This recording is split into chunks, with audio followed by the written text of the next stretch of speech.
sabi ni Papa, igisa ko na lang daw.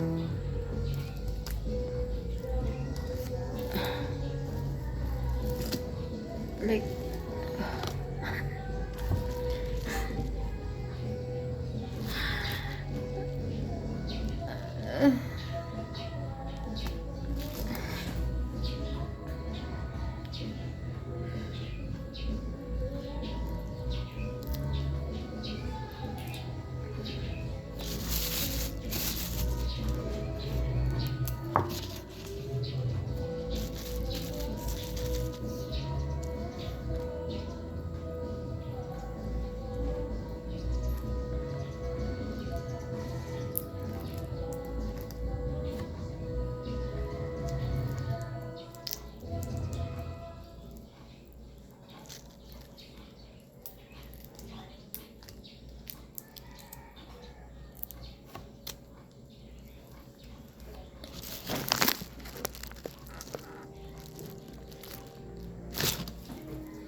kupo. Gusto ko pang mag-agom.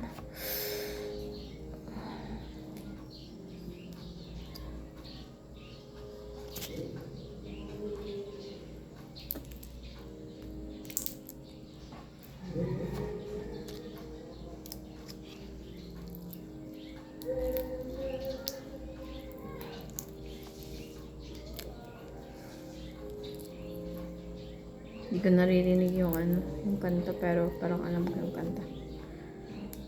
Ouchie. Joke, hindi ko alam.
Paulo, trip, po naman nagabos na sinampay.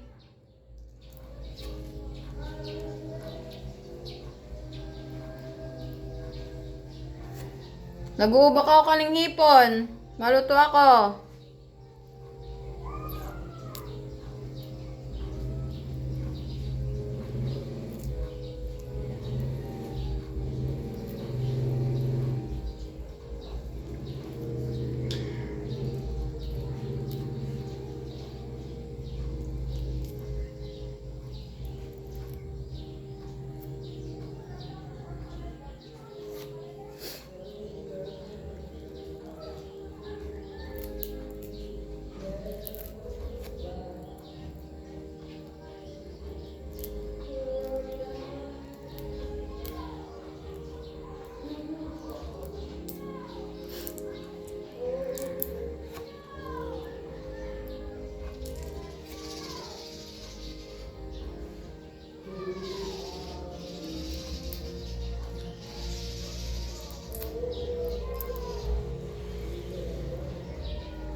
be honest, di ko alam kung paano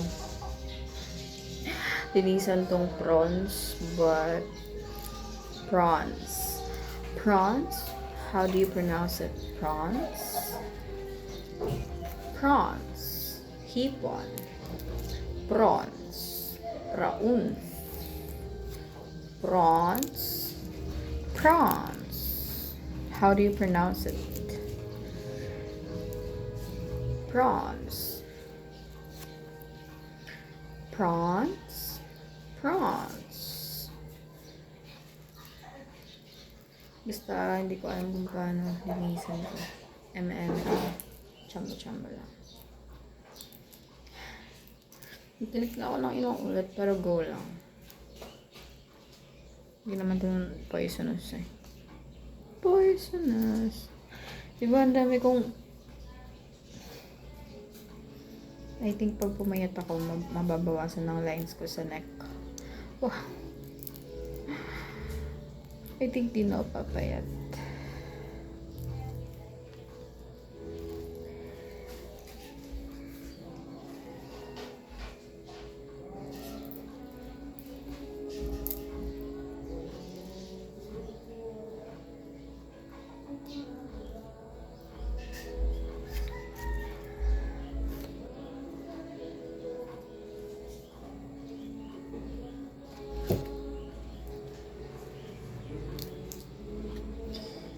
What are my thoughts? Since pumunta si mama ngayon sa pamalayan sa Bicol, like parang kukunin na ng or i-ask yung kamay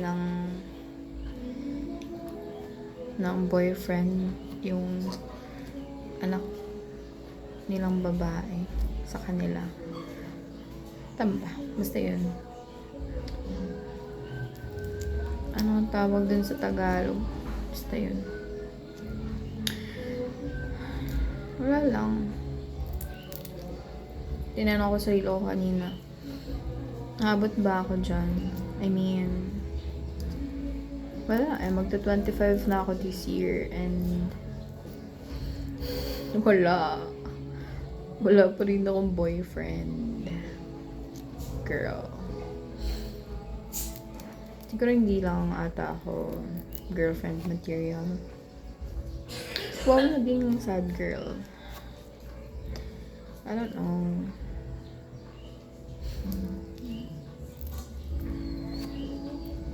Hindi naman ako tomboys. Hindi naman ako attracted sa babae. Hindi ako attracted like no. Nar. Pero kasi sa panahon ngayon eh. Siguro na-enjoy ko lang yung fling-fling before. Kaya magdusa ka. Magdusa ka. Charing. Hindi ko alam. I honestly don't know. Okay? Hayaan nyo na silang maging in love. I'm happy for them.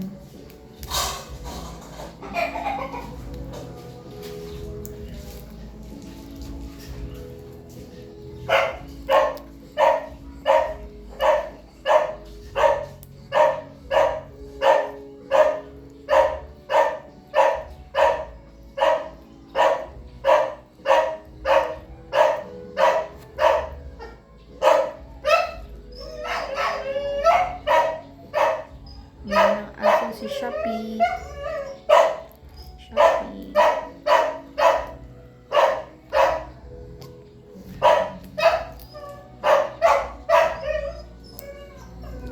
Imagine guys, 25 sila makinasal while pregnant sa ako. Tapos,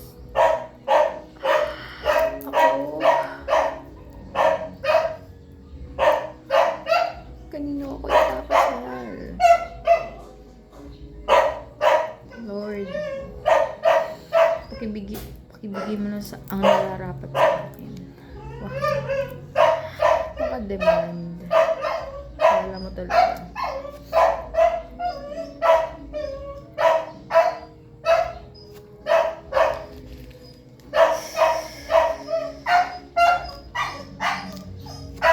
Every time.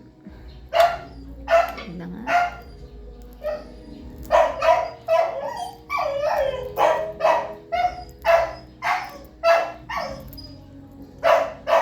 Wait, pakita ko yung ginagawa ko. Ito, may strings. Tinatanggal ko yung ulo. And then yung mga paa or kamay nila. Ganyan.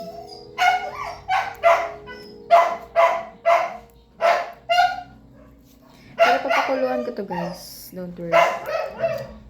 Papakuluan ko to dun sa may munggo. Kasi mas malasa to. I know about you, but I'm feeling 22. Everything will be alright. We just keep dancing like we're 22.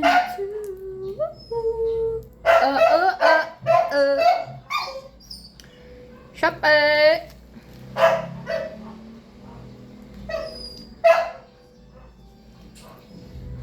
Ito lang. Wala. Ano na lang. Hindi masaya na lang ako kung magkakaroon ng love life yung mga kakilala ko. Ganun. Dati bitter ako. To be honest. Like, kinakontra ko yung mga relationship ng best friends ko. And, feeling ako. Like, si Vice Ganda na nag-a-advise daw. Single naman ako. Diba? Pero ngayon, every time na, I'm genuinely happy for them na nahanap na nila yung, love. Hopefully, talaga love. Yun.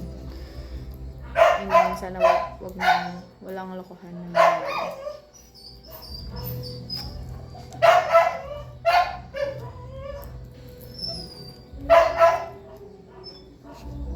Tapos na-offend naman ako guys pag tinatanong ako meron na daw akong jowa.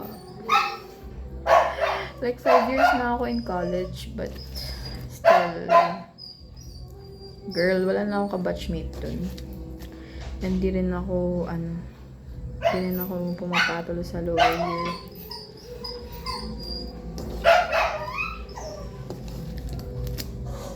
Anyway, patapos na ako. Papakuluan ko na lang itong tinanggal natin para you know what I mean?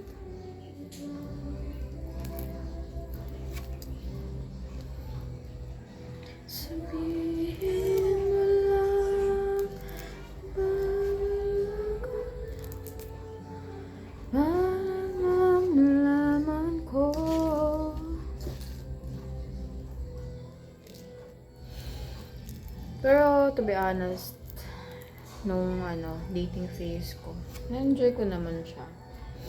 Kaso lang, medyo na-disappoint na nga ako kasi akala ko, interested din talaga siya sa akin. I mean, sinabi niya lang na interested siya sa akin. And gusto niya ako. Kaso ang problem guys, ayaw niyang manligaw. Syempre, diba? Tapos, yun. Bago na lang.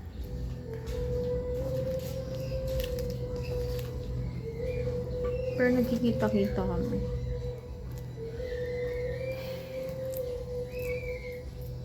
Grabe. Ako yung literal na kalagtaran, guys. Like, kung saan yung fun dun. Before, but now. Hindi na talaga ako naniniwala sa love. Or like, kung gusto ako ng guy, kahit gusto sabihin na gusto ako ng guy, hindi na ako naniniwala.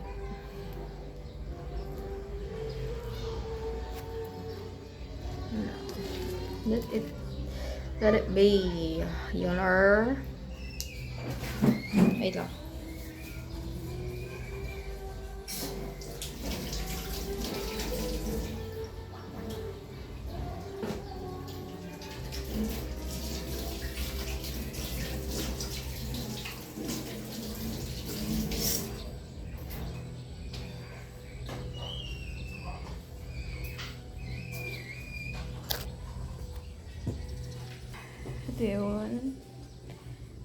ito yung papakuluan natin. Wait lang. Pakuluan natin yan siya, guys. Tapos saka natin isa-separate yung broth ng shrimp. Oh. Yan yung magsisilbi natin broth.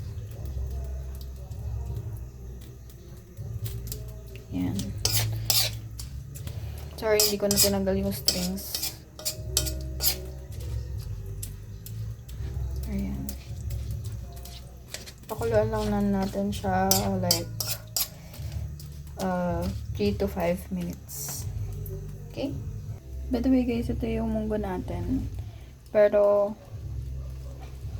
ano natin siya? Tawag dito sa Tagalog. Roronutin. Anin natin siya.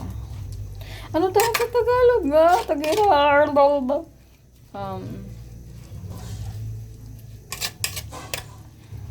Isa-smash.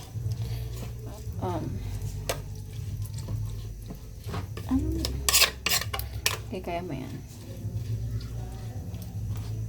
Basta isa-smash natin yung nakikita nyo naman eh.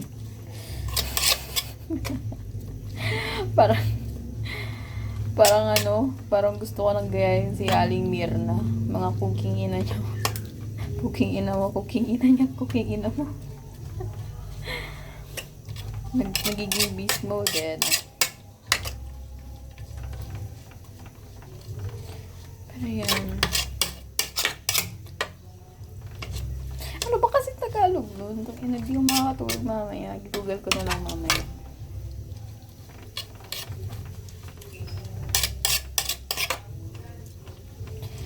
Yan, ni-smash natin yung mga munggo. Yung iba lang naman. Hindi naman lahat. Para medyo malapot na maya ang ating sauce. Okay, guys? Pero, isa-smash pa natin yan. Mamaya pag kinisa na natin. Okay? Anyway, yung natin, yung pinapakulong hipon. Balikan natin, guys. Ito yung pinapakuluan na hipon. Ayan, nakita nyo. Maraming mata. Parang mga paminta. Pero yan, ito yung broth niya. Gagamitin natin yan. So, sasalain na natin, guys. Okay?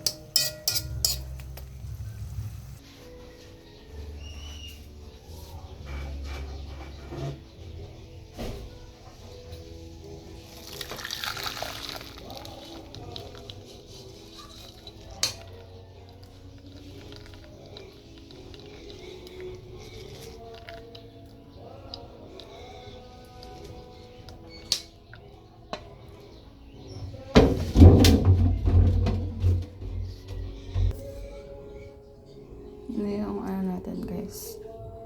Broth. Ito yung ingredients natin. Wala tayong kamatis today. But here are the ingredients. Ayan. Ayan.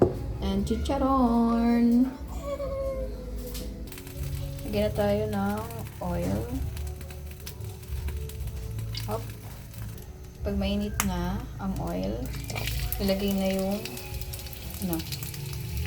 yung luya. Tapos hanguin.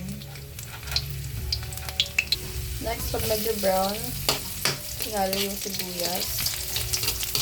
I don't know kung anong inuuna nyo, guys. Yung iba kasi sibuyas, next is bawang, pero ako bawang muna para medyo fry. Ayan, medyo brown na yan siya. Ilagay na yung sibuyas. Tapos, gisa-gisahin lang.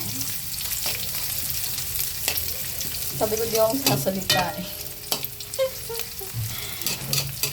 Gawa ko na yun. Hit ko na lang.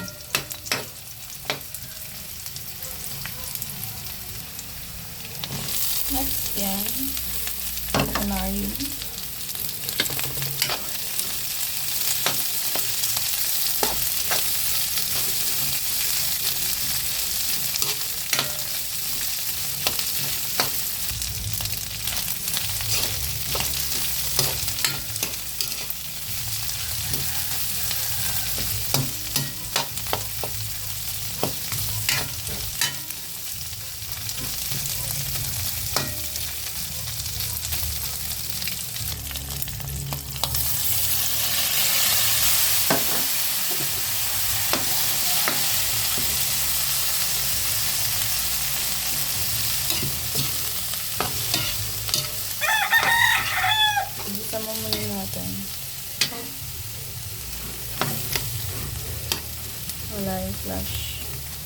Flash Express. Charing. Wala na siyang flash guys. Kasi lubat na siya. Hindi ko napansin. Bigay na natin tong yan. Shrimp broth. Brought to you by Charing. Wala tayong gagamitin na Knorr cubes. Kasi may broth na tayo. Lalagyan lang tayo ng asin. Lagay tayo ng asin. Ang palasa. Kasi lalagyan natin siya ng sabaw. Mamaya.